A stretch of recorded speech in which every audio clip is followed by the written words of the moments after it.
They didn't ask. They just threw my clothes on the porch, as if I were some old stray. The black plastic bags were lined up like corpses, zipped shut with tight little knots.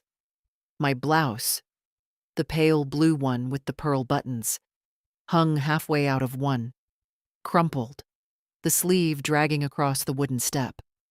My name wasn't on any of them, but every piece screamed it. My sweaters, my slippers, the scarf Ellen gave me before moving to Oregon. All of it discarded. Quietly, while I was out buying groceries for their dinner. I stood there a long time before unlocking the front door. The porch light was still on, though it was only mid-afternoon. The autumn wind blew sharp across my hands. I hadn't worn gloves. I didn't expect to come home to this. Inside, the house smelled different. Not bad, just unfamiliar. The lemon oil I always used on the wood furniture had been replaced with something too sweet, too synthetic. The hallway runner was gone. So was the coat stand. There were no shoes by the door. My shoes. "Mom?" came David's voice from the living room. He said it like I was intruding. Like I was early to something I hadn't been invited to. "I was just out for groceries," I said, holding up the bag like a peace offering. David didn't look up from his phone. "We thought you'd be longer." "We?" Of course. I set the grocery bag on the kitchen counter and stared at the clean, empty table. No placemats, no teapot. Not even the old jar of peppermints I kept for Travis. A cold hum rose in my chest. "I saw the bags," I said finally. "Oh," David said, as if he'd forgotten. "Yeah. Look, it's just that it's time, Mom. You said you were thinking of maybe looking at Ridgeview." I never said that. I said I liked the garden there. Once, when we visited Mrs. Carmichael. June appeared in the doorway, arms crossed. "We didn't want to make it harder than it needs to be." I turned to her. "And throwing my clothes out made it easier?" Her lips tightened. "We packed them carefully. You've got your room at Ridgeview. Or with Ellen, if you're still considering that. You've got options." "Options," I repeated. My voice felt like it belonged to someone else. "This is my house." David rubbed his temple like I was giving him a headache. "Come on, Mom. We all live here now. The place has changed. We've made changes." "You mean you've erased me?" He opened his mouth, closed it again. The clock ticked behind him, steady and indifferent. June stepped forward, lowered her voice. "You've done so much. No one's saying you haven't. But Travis needs space. We need our own rhythm. It's not fair to him or us with your things everywhere." "My things," I said, half laughing. "You mean the dishes, the towels, the furniture, the mortgage." They both flinched at that. I'd struck something. David shifted. "We appreciate everything, okay? But we thought you'd want a chance to settle somewhere quiet. Peaceful. Peaceful. As in, not here." The room blurred a little. I reached for the back of the dining chair, but the chairs were new now, sleek, cold-backed, wrong. Mine were gone. I steadied myself on the counter instead. "Fine," I said. "I'll go." Neither of them looked surprised. "But not today." June frowned. "It's just, not today," I repeated. My voice had steel in it, not loud, not dramatic, just final. I walked past them, picked up the blue blouse from the porch on my way out. The plastic bag I left behind. I didn't need to carry garbage to know it was mine. My car was still parked where I'd left it.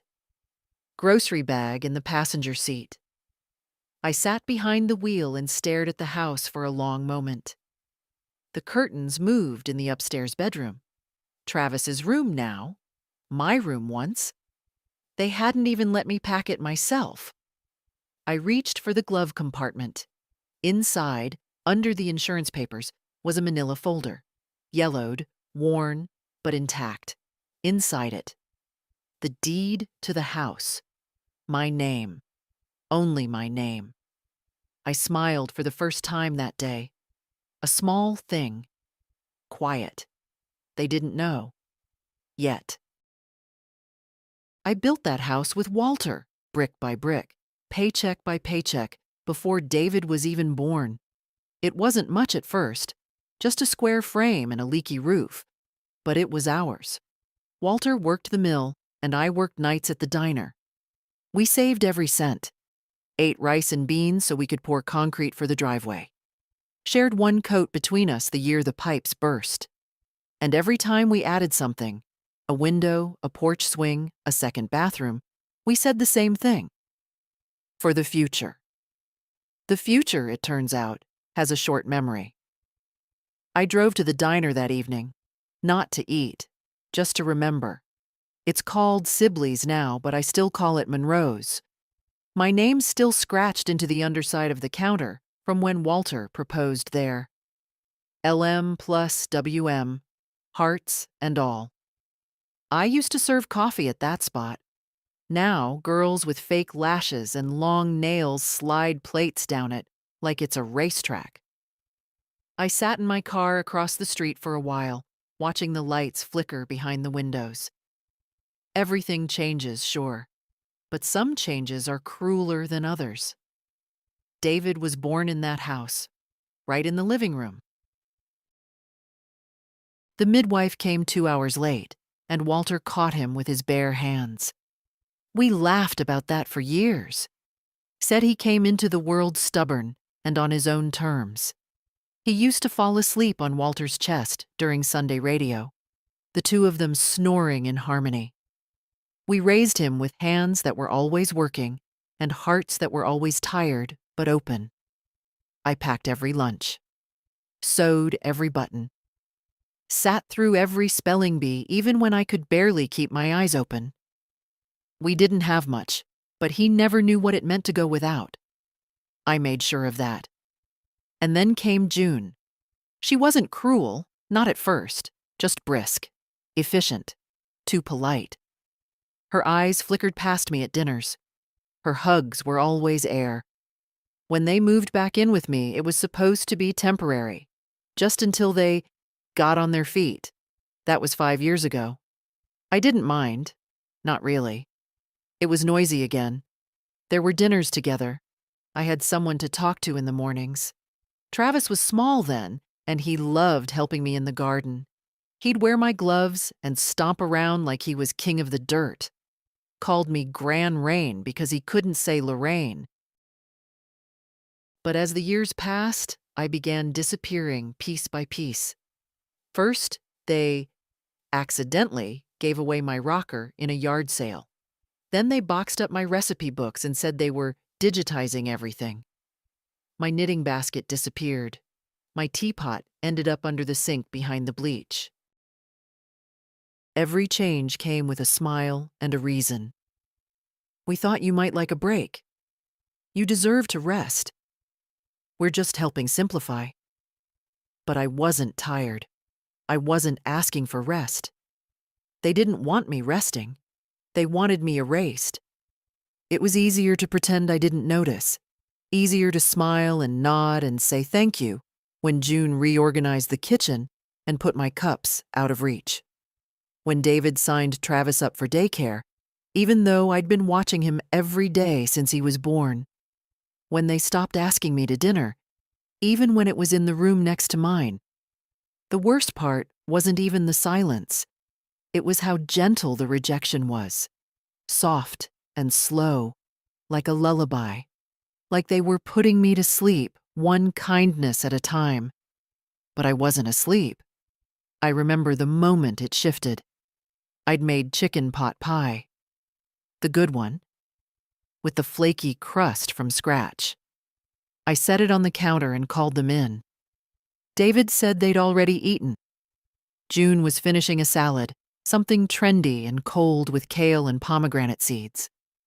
Travis came in, looked at the pie, then looked up at his mother. She shook her head slightly. And he said, "That's grandma food." As if I weren't standing right there, as if I weren't real. That night, I ate alone. My slice of pie tasted like cardboard. I scraped my plate and washed it in silence, listening to them laugh at something on the TV in the next room. And still, I didn't say anything. Because what do you say? That your son doesn't see you anymore? That your daughter-in-law wants your room for an office? That you are, in fact, in the way? No. You just go to bed. You pull the covers up and you remind yourself that you are lucky to have family at all, that you are lucky to still be useful, even in shrinking ways. But now, after today, after the bags, the porch, the blank looks, I knew. They weren't going to ask. They were going to take.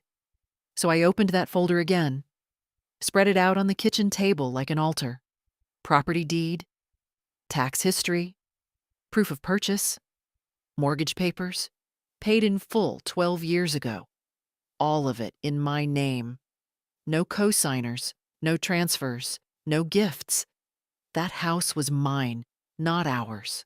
Mine. Walter always said, "If you're not sitting at the table, you're on the menu." I used to think he meant it about business deals or politics. Now I know he meant it about family too. They'd planned this for a while. I could feel it. You don't throw someone out between lunch and dinner unless the decision's been cooked for weeks. Maybe months. June always hated clutter. And to her, I'd become part of it. A loose thread in their vision of a perfect, clean, curated life.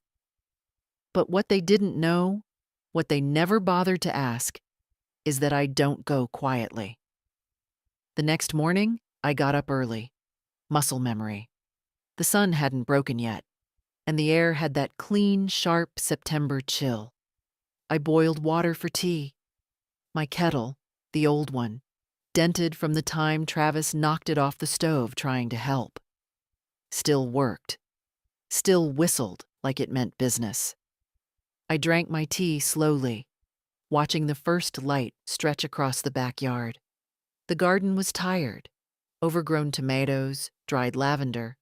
I hadn't planted anything new this year. Too many mornings I'd find the hose coiled and zip-tied, or the shears missing. June said Travis had allergies.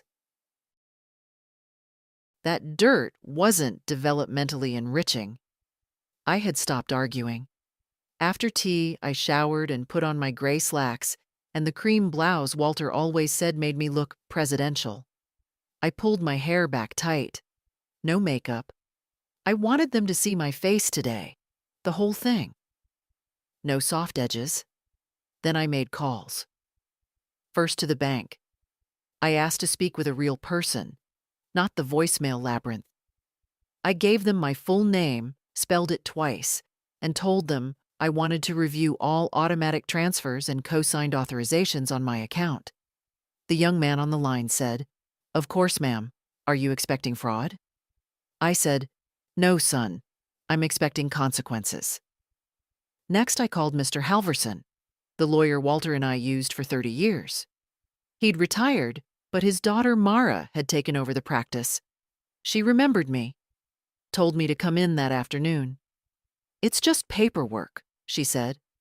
"If everything's in your name, there's a lot you can do." That word again, mine.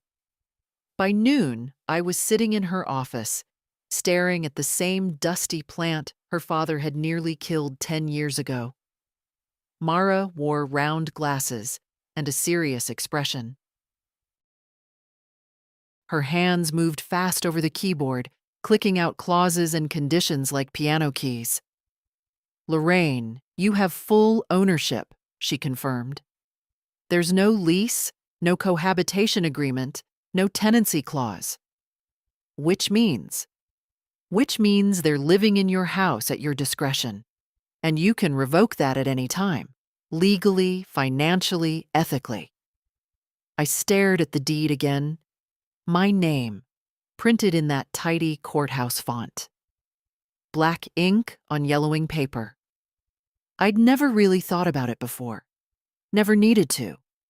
I'd always assumed my name meant something to them, that it came with respect, or at the very least, consideration. Apparently not. I want to add one name, I said.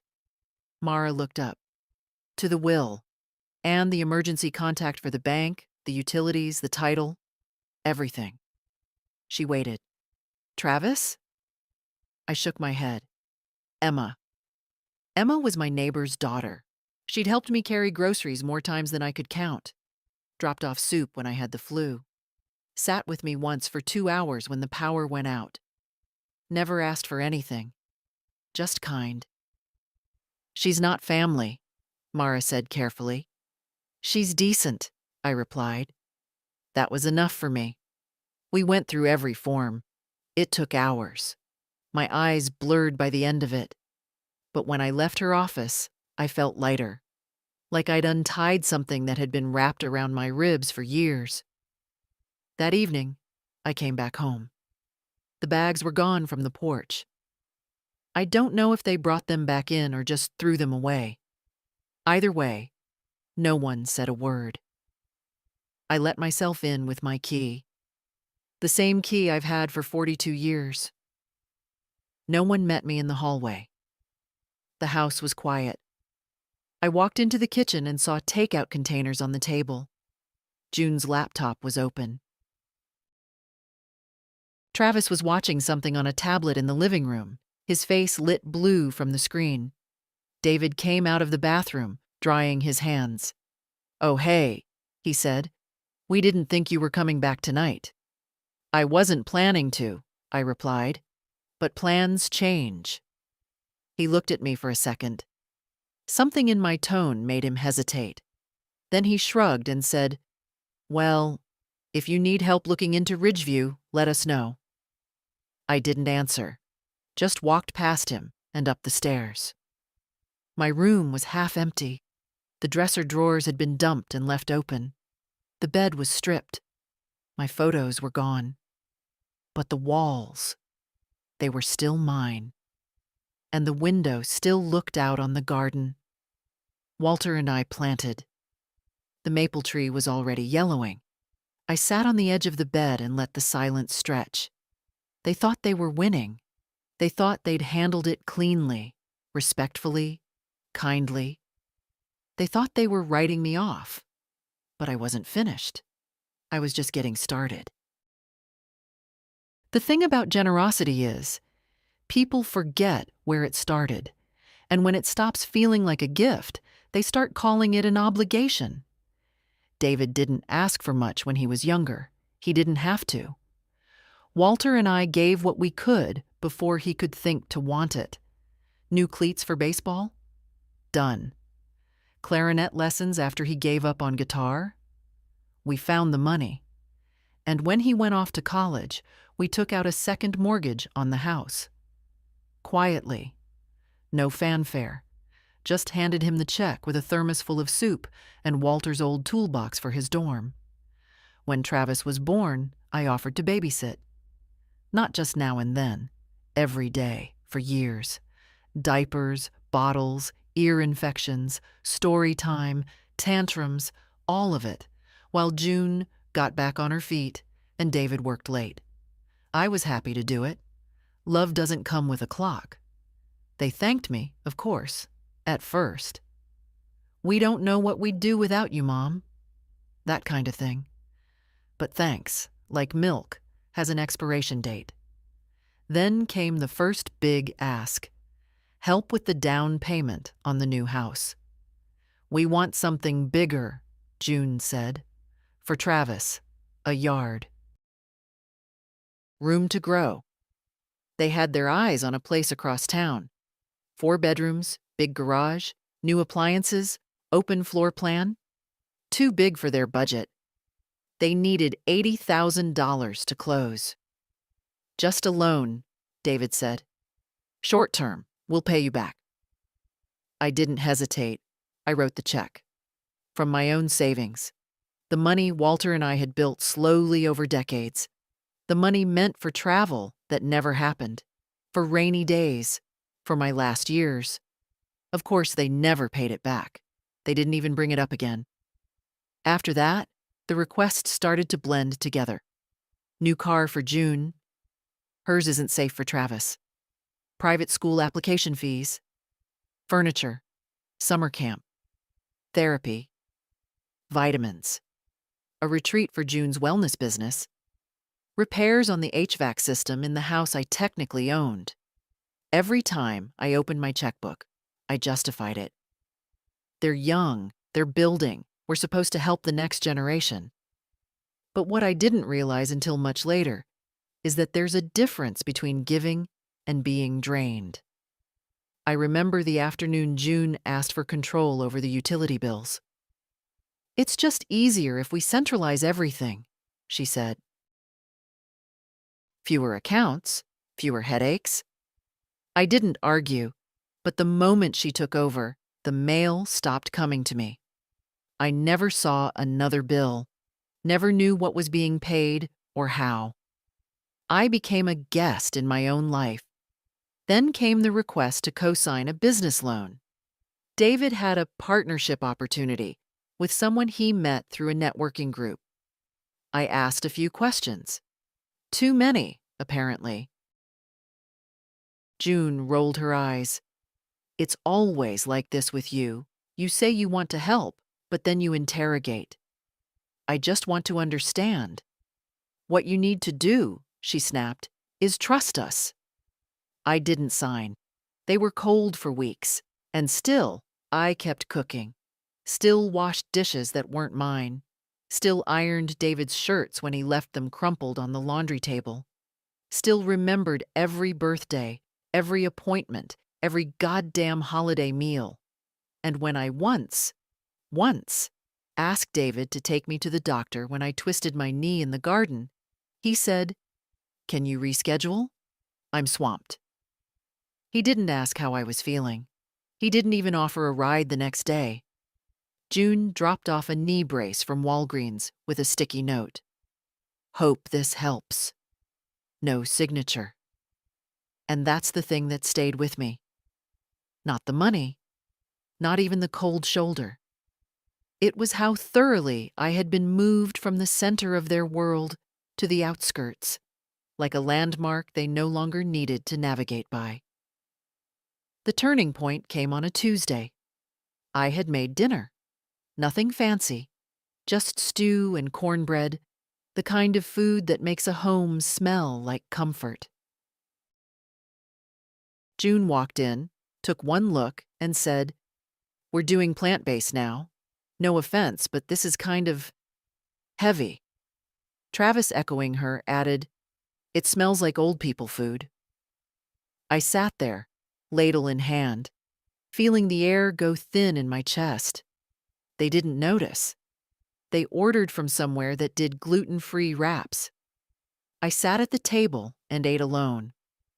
That night, I took out the black ledger from the desk drawer, the one Walter and I kept all our records in. I flipped through the pages. Check stubs, bank transfers, receipts. 40 years of giving. I added it up. Not out of bitterness, just out of clarity. The total shocked me. Over $300,000. $300,000 I'd poured into that family, and not once, did they ever ask what I needed.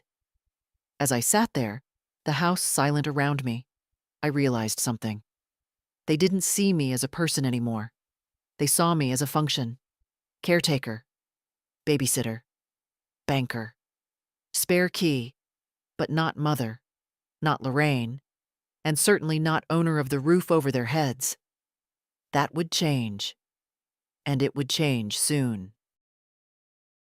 It started with small exclusions. The first time they went to dinner without telling me, I assumed it was an oversight. I saw the receipt crumpled in the trash, sushi from that trendy place downtown.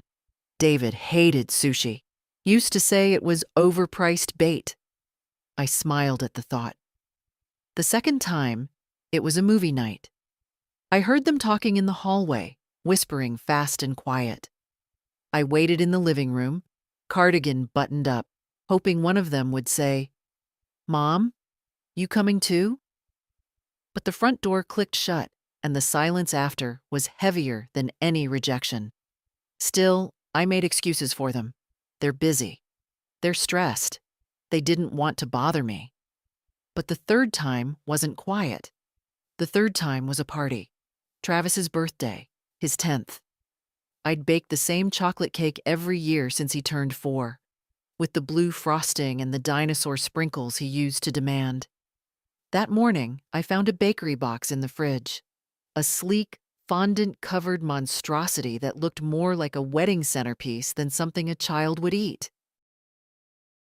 "We ordered something more modern this year," June said, brushing past me as she arranged party favors. "You don't mind, right?" I just stood there, staring at the frosting roses. "I thought I'd be helping," I said. "We've got it," she replied, without looking up. The doorbell rang. One after another, shiny cars pulled up to the curb. Friends from school, parents from her yoga studio, people I'd never met. The kitchen filled with chatter and expensive perfume. No one asked where I was. No one introduced me. I stood in the doorway like a forgotten ornament. When I tried to refill the chip bowl, June gently took it from my hands. "Just relax, Lorraine. Be our guest today." Guest. In my own home.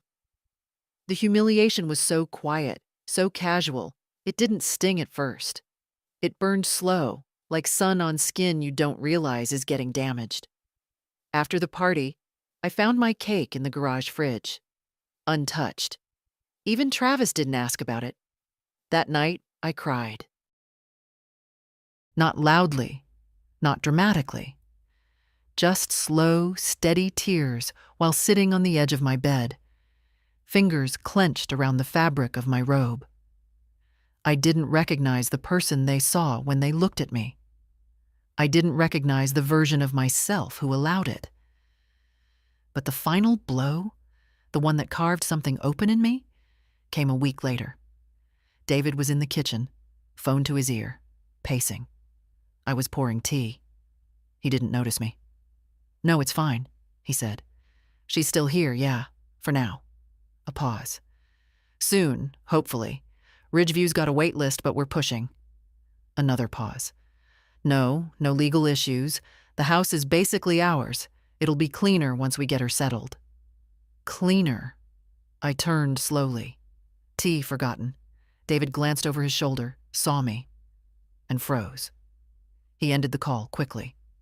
"Mom, that wasn't— I was still here," I said. "Still here, David." He looked away. "It's not what it sounded like." But it was. It was exactly what it sounded like. I didn't scream. I didn't cry. I just walked past him, upstairs, and closed my door. And that night, I didn't sleep. Instead, I packed. Not clothes, not books. I packed my worth. Bank records, titles, letters Walter had written me over the years, old receipts, the folder with the deed, my marriage certificate, the house insurance, my list of all payments made for David, every last one. And then I wrote a letter to myself. It began, "You are not a burden. You are the roof. You are the bones." I folded it and placed it in the folder between the deed and the most recent electricity bill. They wanted me gone. They wanted the space, the silence, the freedom. But they would have to face the truth first. I wasn't the past in that house. I was the foundation. And they'd built their future on me without asking if I wanted to hold it. There are ways people say leave without using the word. Sometimes it's in the tone when they say, "Are you still up?"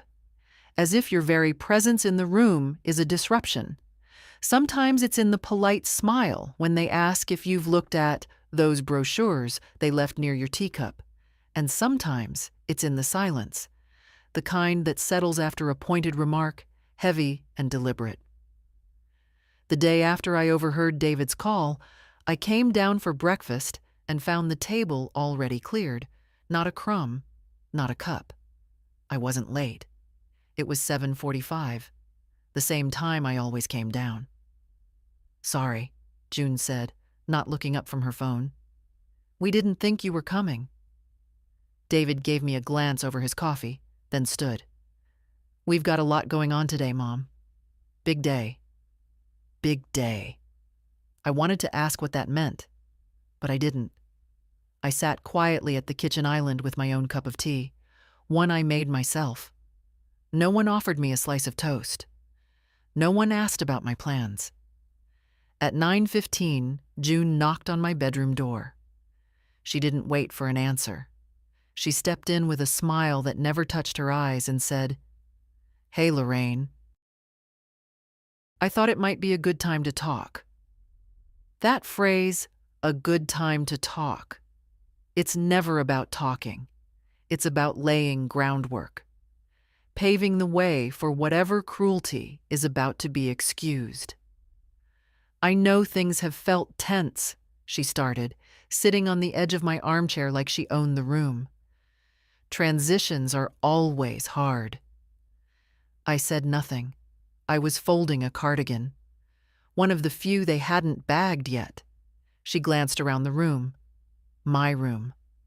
Her eyes lingered on the old mirror, the quilt I'd stitched 20 years ago, the family photo on my dresser. Then she smiled again, softer this time. "David and we've been thinking. It's time for the next chapter. For all of us." I nodded slowly. "And what chapter is that, exactly?" "The one where you get to rest," she said. "Be taken care of. Let go of all this responsibility." Responsibility, as if I'd been a manager overstaying my shift. "You mean the chapter where I disappear quietly?" I asked. June blinked.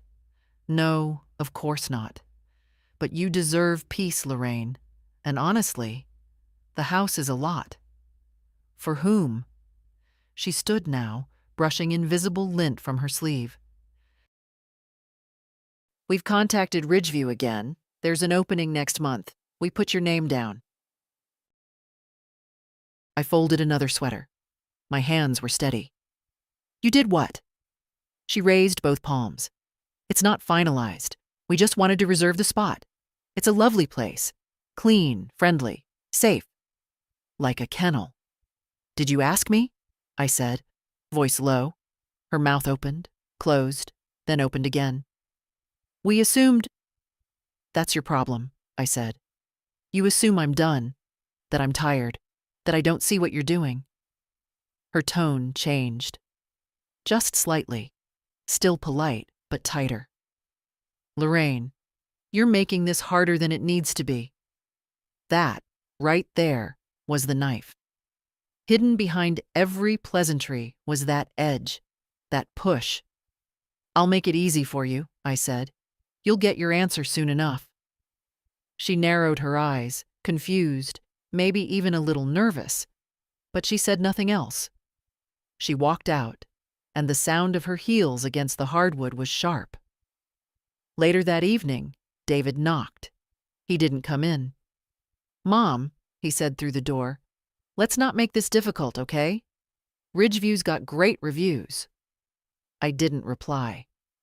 "You'll have your own room, your own space. Travis can visit on weekends." It's not the end of the world. Still, I stayed silent. He waited a while. Then I heard him walk away. That night, I sat at my desk and opened the window just a crack.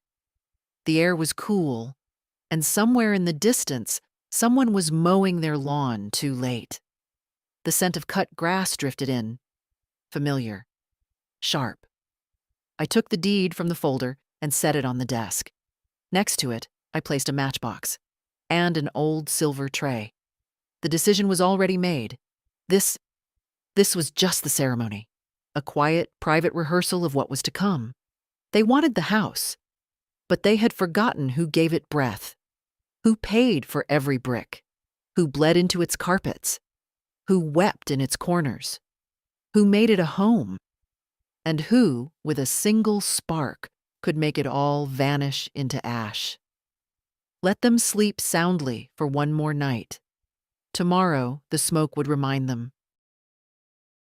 I wasn't snooping.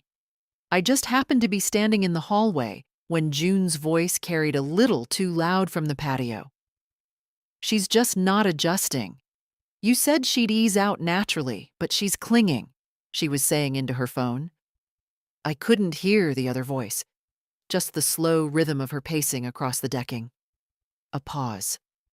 She's not even fighting back, just quiet, passive. It's like she wants us to feel guilty. Another pause. No, David's useless in this. He keeps chickening out.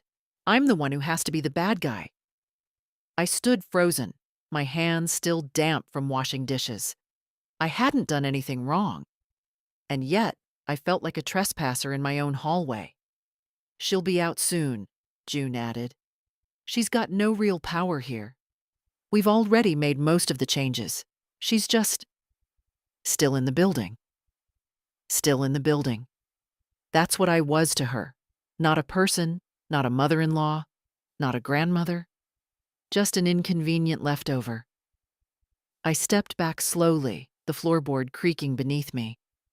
June fell silent for a beat, but then I heard her laugh, soft, dismissive, and the click of her phone being set down. In the kitchen, I wiped my hands on the dish towel and stared out the window, my tea gone cold on the counter. There are moments you don't forget, not because they're dramatic, but because they seal something, finalize a truth you've been dancing around for too long. That moment sealed it for me. They didn't want me here, but they didn't want to say it directly either. They wanted to bury me under suggestions and polite exclusion.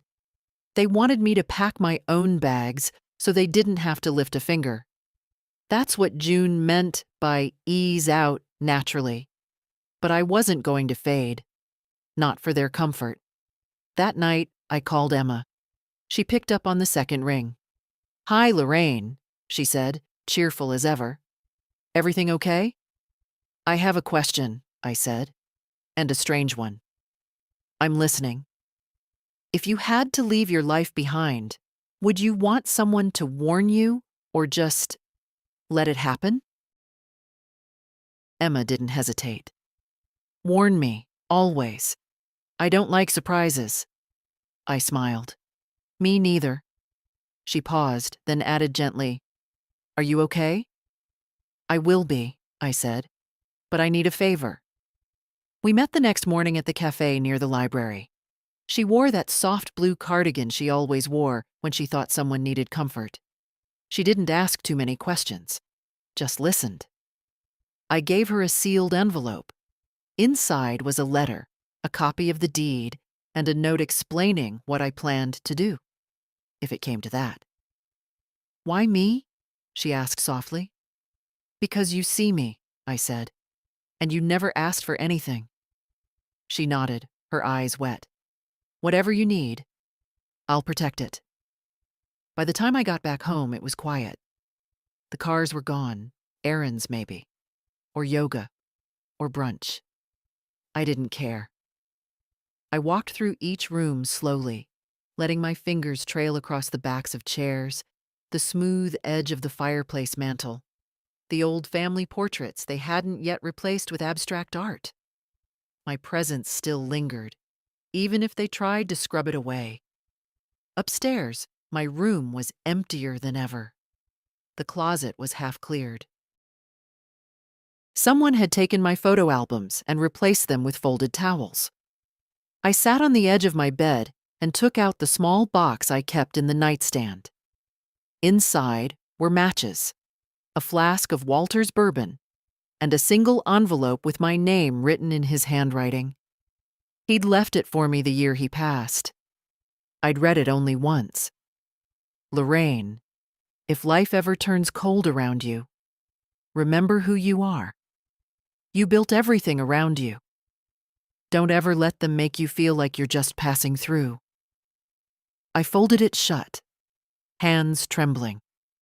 They thought I wouldn't fight because I was old, because I was quiet, because I didn't slam doors or scream at dinner.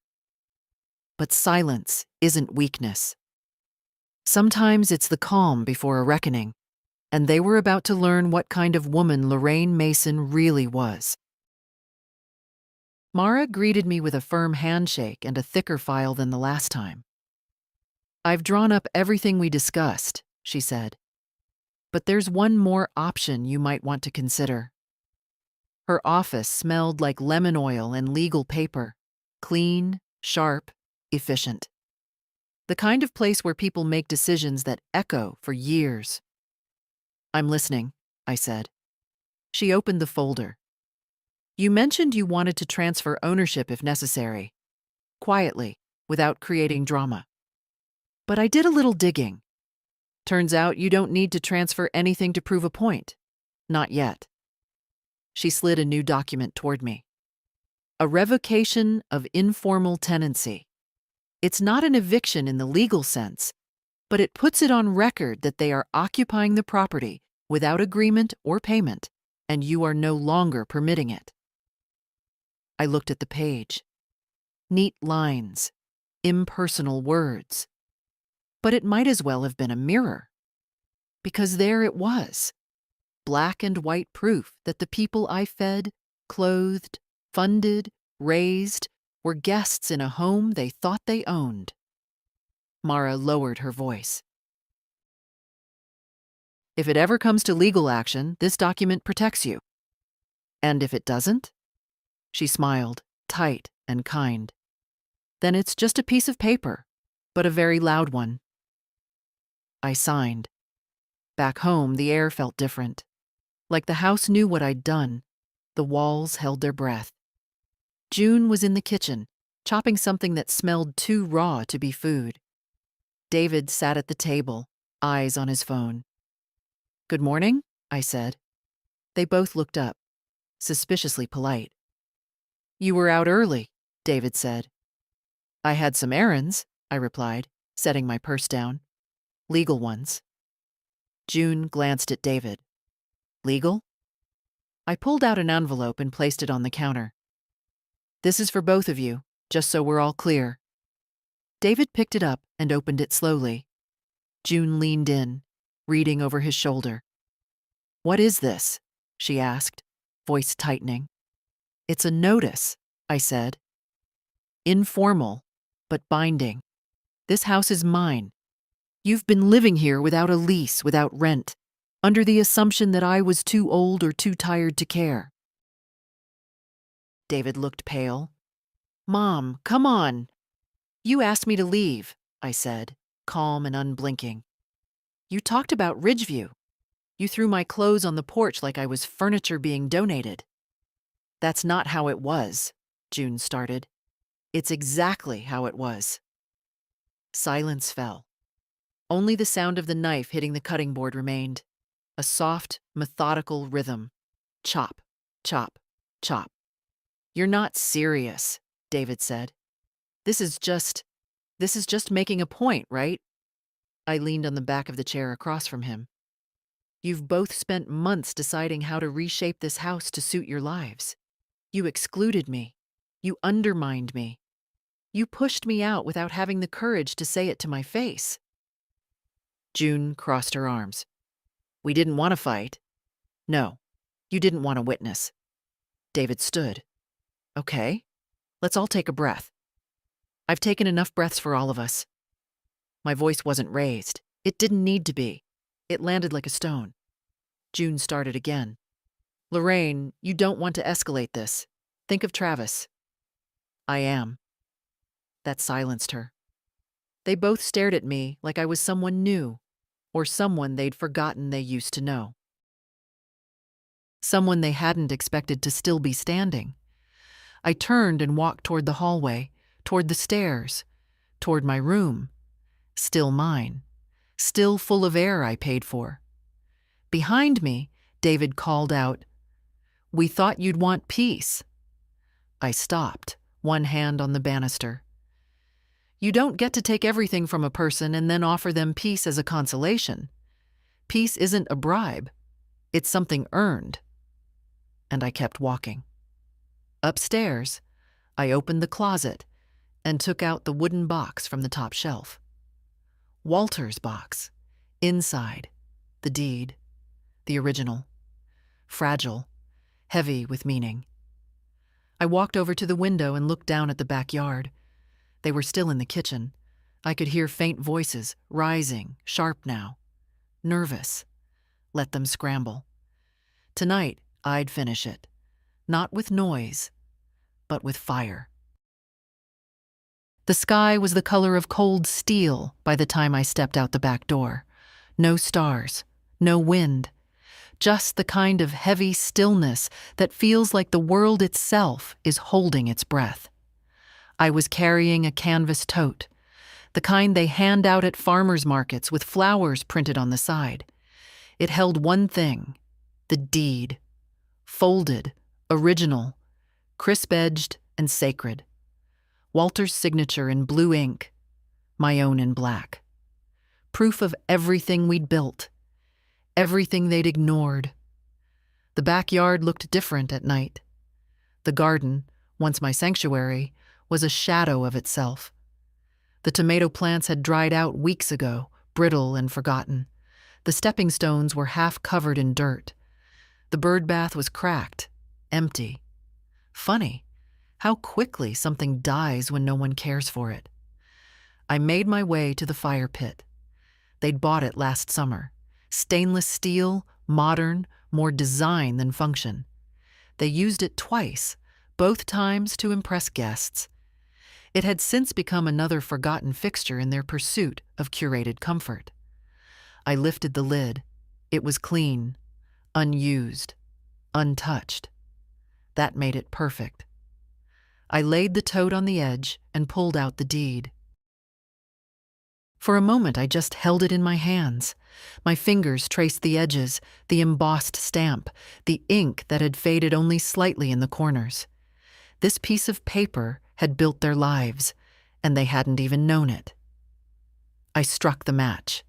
It flared orange, then settled into a steady flame.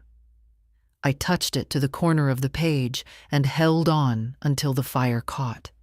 The paper curled quickly, blackened, then glowed red as the flames devoured the names, the numbers, the signatures. The deed burned with the sound of old promises breaking. I stood over it, steady, silent. I didn't cry. I didn't tremble. The fire licked up the last corner and rose higher. Hungry now. I dropped in the folder, receipts, tax statements, all the paperwork I'd carried like a second spine for decades. I watched it all vanish into light and ash. Behind me, the porch light clicked on. "Mom?" David's voice. I didn't turn. "Mom, what are you doing?" Footsteps across the wooden planks. Quick, panicked. He stopped beside me, eyes wide as he saw the fire. "What is that?" I didn't answer. June appeared a moment later, barefoot, holding her phone like a weapon. "What's going on?" "The deed," I said. David blinked. "What?" "I burned it." "You... what?" His voice cracked on the last word. I finally turned to him. "You wanted a clean slate," I said. "Now you have it." June stepped forward. "You can't just... Lorraine, that's not how this works." "You think paper is power," I said. "But the power was never in the paper. It was in what I gave, what I built, what I carried. And now it's gone." David ran a hand through his hair. "Mom, are you out of your mind? Do you realize what you've done?" I tilted my head. "Do you?" He opened his mouth, closed it again. June took a slow step back. I watched them both, standing there in the glow of a fire they didn't understand. "This house is just wood and stone," I said. What made it a home was me, and you threw me out of it." "No one threw you out," June snapped. "The bags on the porch disagree." Silence. "I didn't do this to punish you," I said. "I did it to free myself." David looked like he wanted to say something. Maybe beg, maybe bargain. But the fire crackled loud between us. I stepped away from the pit, back toward the porch. "You'll need to figure out the mortgage now," I said over my shoulder. "The taxes, the utilities, the real weight of a house." June's mouth tightened. "We were going to take care of you." "You were going to take ownership," I corrected. "You just didn't want the responsibility that came with it." David looked at me then. Really looked, like he hadn't in years. "You didn't have to do this," he said quietly. I stopped on the last step. "Yes," I replied. "I did." And then I walked inside, leaving them there in the cold, watching the fire burn down to embers. Not just of paper, but of the last illusion they had about who I was. I slept soundly that night for the first time in years. No pills, no tossing, no watching the ceiling while the hours bled into dawn. Just sleep. Clean, uninterrupted, deep. My bones didn't ache the way they usually did. My chest wasn't tight. Something in me had unclenched. When I came downstairs in the morning, the house was silent. No smell of coffee. No clinking of bowls or footsteps across the hardwood. Just the quiet of a place that didn't know what to do with itself now that the center had stopped holding. June's purse was gone from the hook. David's keys weren't in their usual dish. Gone somewhere, I assumed, to do damage control. Or perhaps to sit in their car and figure out what to say, what to ask for, what to blame. I poured myself tea. The good kind. Loose leaves. Not the bagged stuff June always bought in bulk because it was efficient. I sat at the table, watched the sun climb across the floor, and said nothing. Let them come to me. Around 11 o'clock, I heard the front door open and close.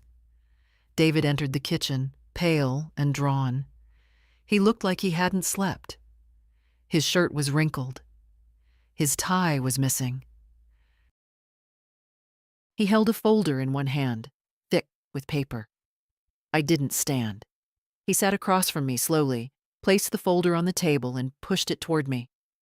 "I had Mara print everything," he said. "Copies, in case you regret it." "I don't." He nodded. "We've been talking. June and me, trying to make sense of it." I sipped my tea. "We didn't mean to hurt you." That made me smile. Not out of humor, but at the sheer smallness of it, the cowardice of a statement like that. "You did hurt me," I said. "You meant to benefit yourselves. The hurt was just a side effect." He winced, but didn't deny it. He opened the folder, flipped to a page. "We want to find a way forward, maybe co-ownership, something that reflects everything you've done for this family. Now you're interested in reflecting." He swallowed. "We thought you didn't care about the paperwork."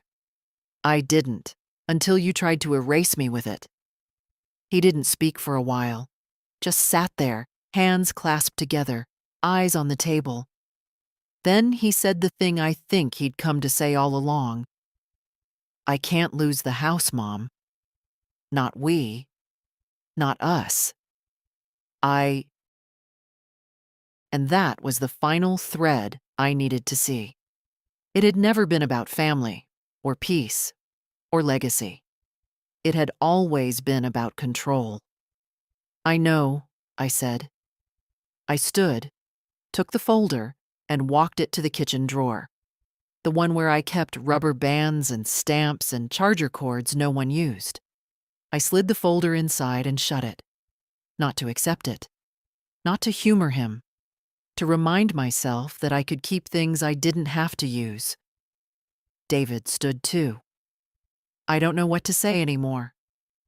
then say nothing. He stared at me like he didn't recognize me. And maybe he didn't. Maybe he only ever saw the version of me that softened edges, filled in gaps, apologized for taking up space. That version no longer lived here. "I'm going for a walk," I said, reaching for my sweater. "Where?" I gave him a long look. "Anywhere I want." And then I left him standing in the kitchen, surrounded by everything I had given, and everything he had taken for granted. Outside, the air was crisp, early autumn curling at the corners of the leaves. The world didn't know about last night.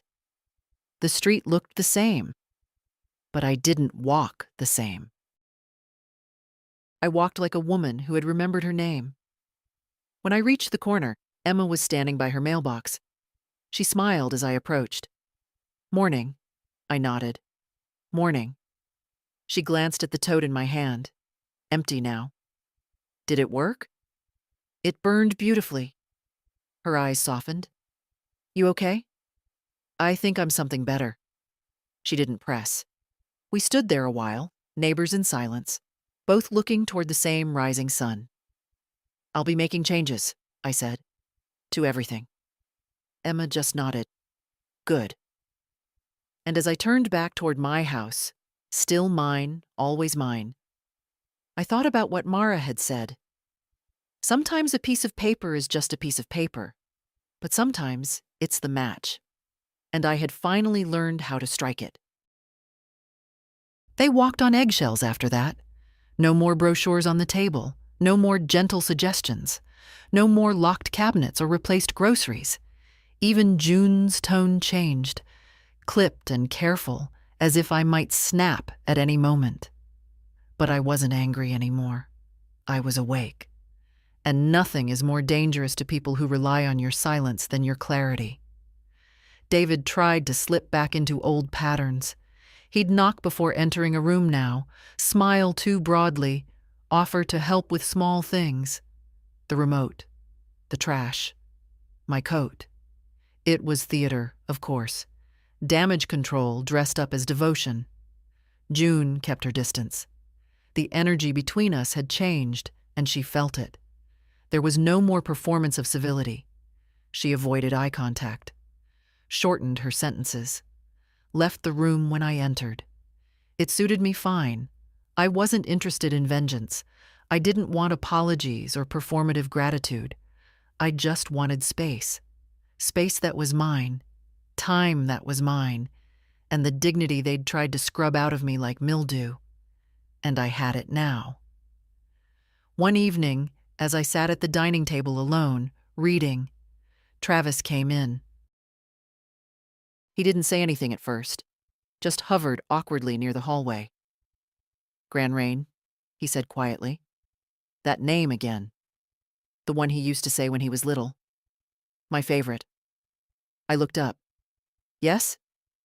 He shifted his weight, looked down at his socks. "Are you mad at Dad?"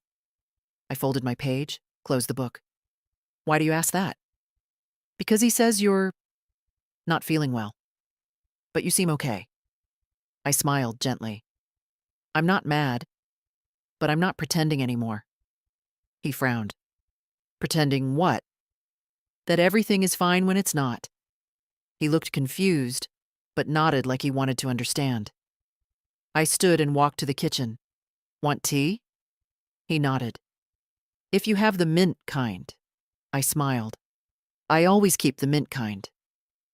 We sat together, 2 generations apart, and yet closer than I'd felt to anyone in that house for months.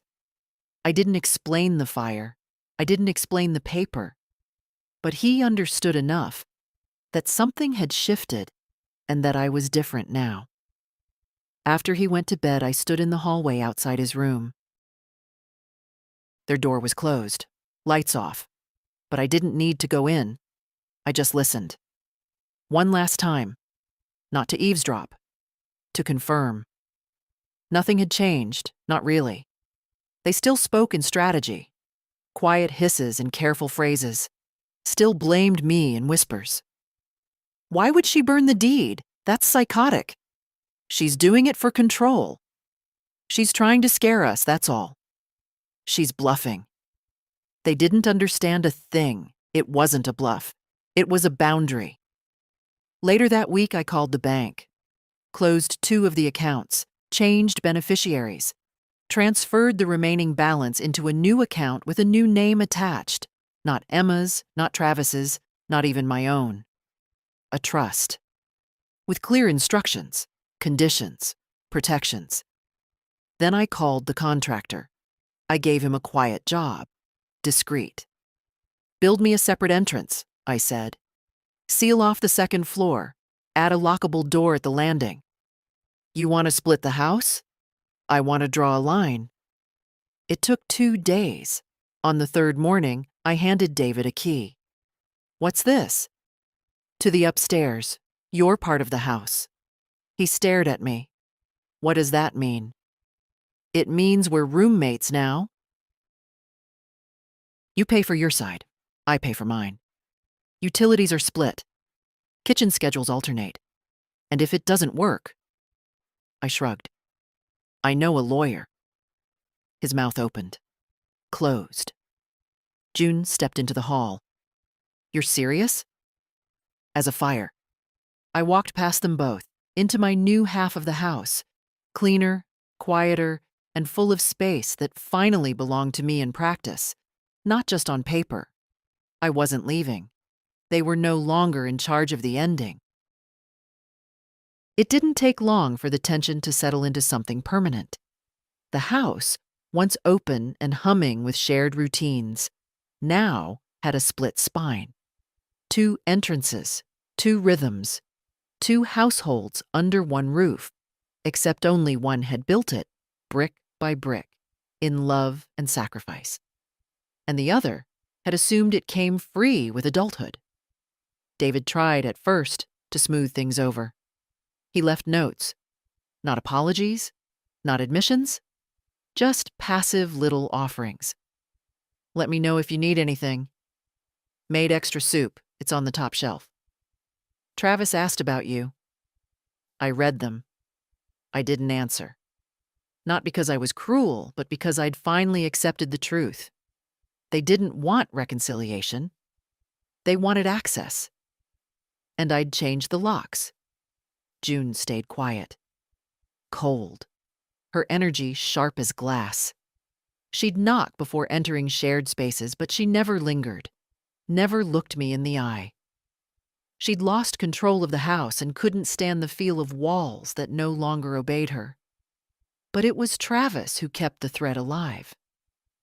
He started slipping into my half of the house when they weren't looking. Quiet feet on soft carpet. A whisper at the door. Gran Rain, are you awake? Always, I was. He brought me his drawings, his questions, his fears. Mom says you're mad because she changed the kitchen. I smiled. I'm not mad because of the kitchen.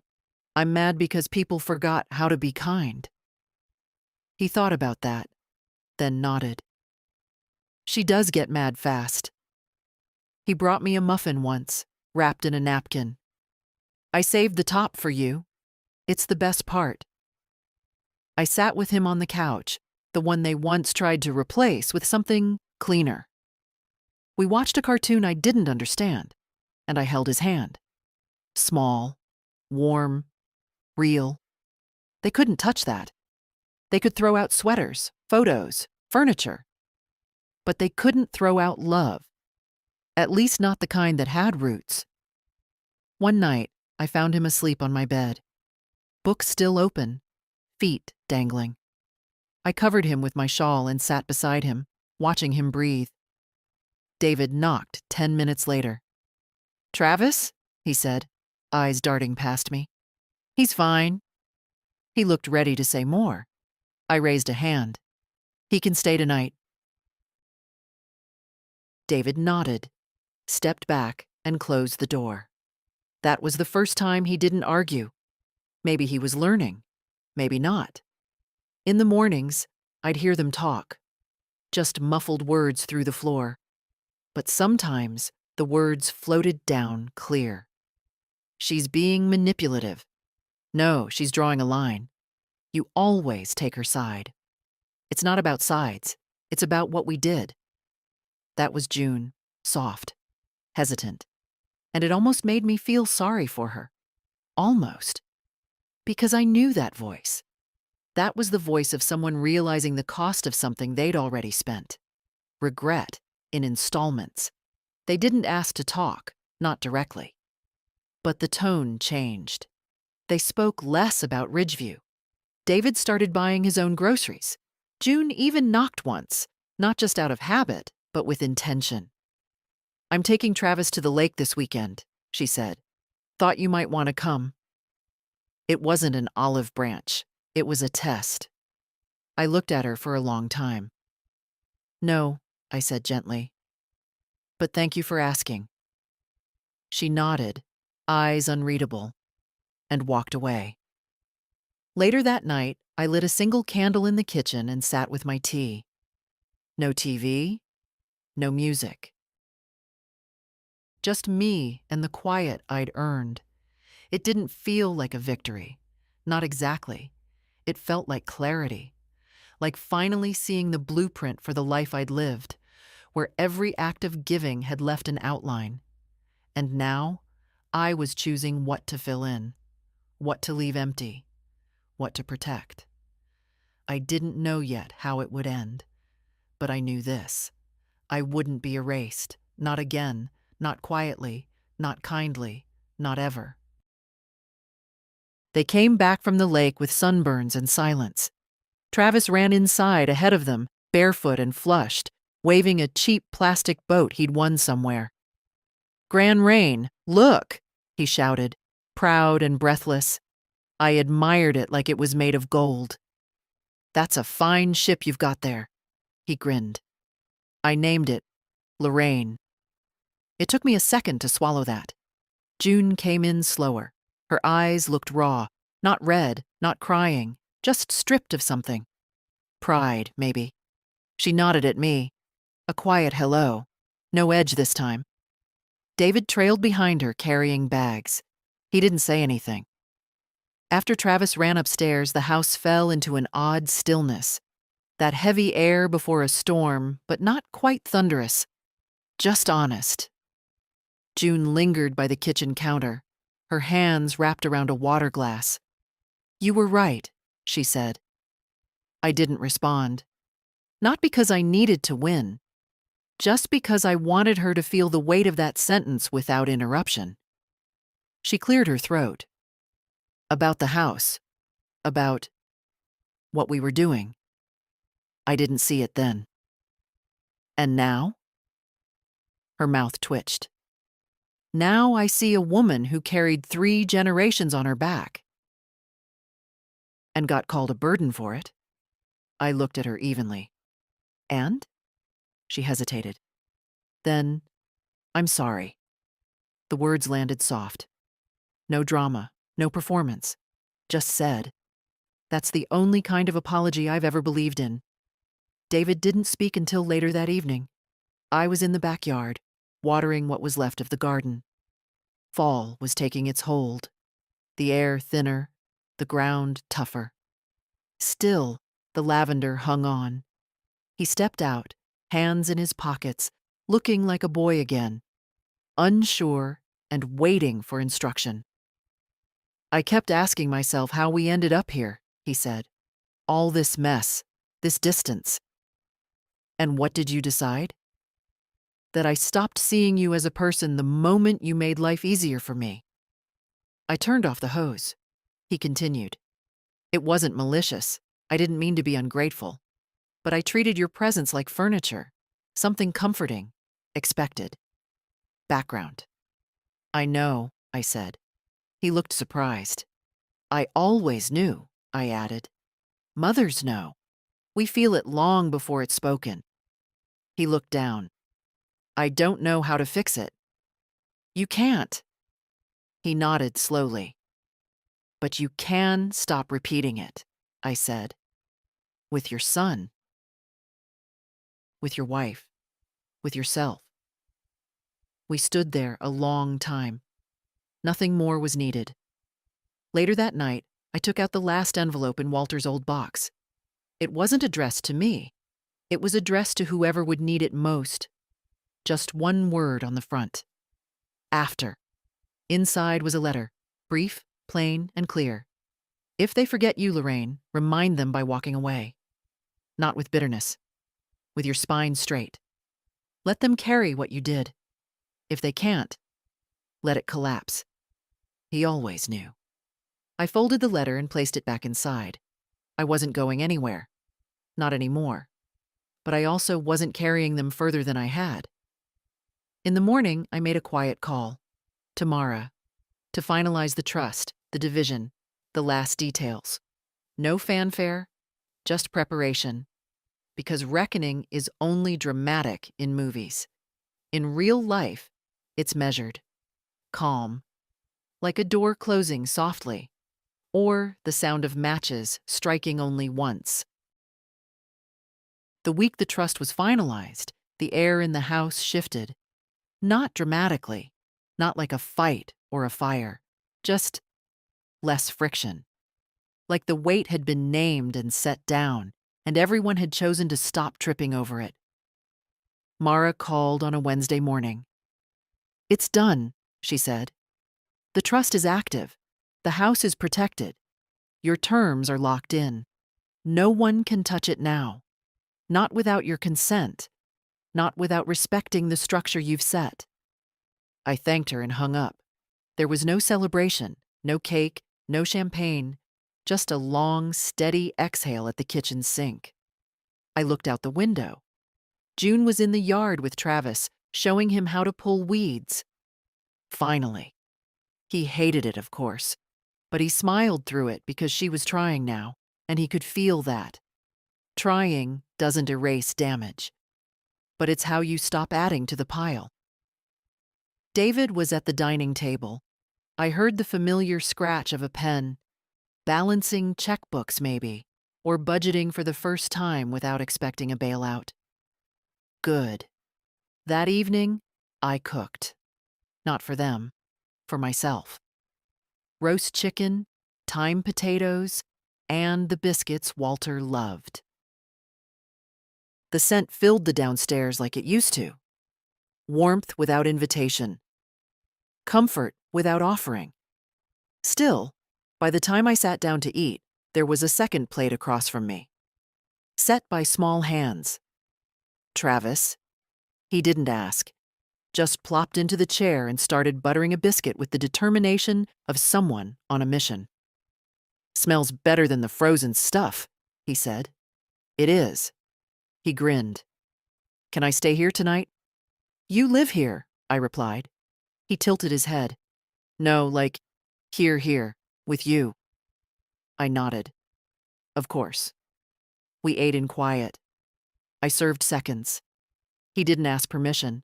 That was the first real peace I'd felt in the house since long before the bags on the porch. Later, June came down. She didn't come in, just stood at the edge of the doorway, watching the two of us wash dishes.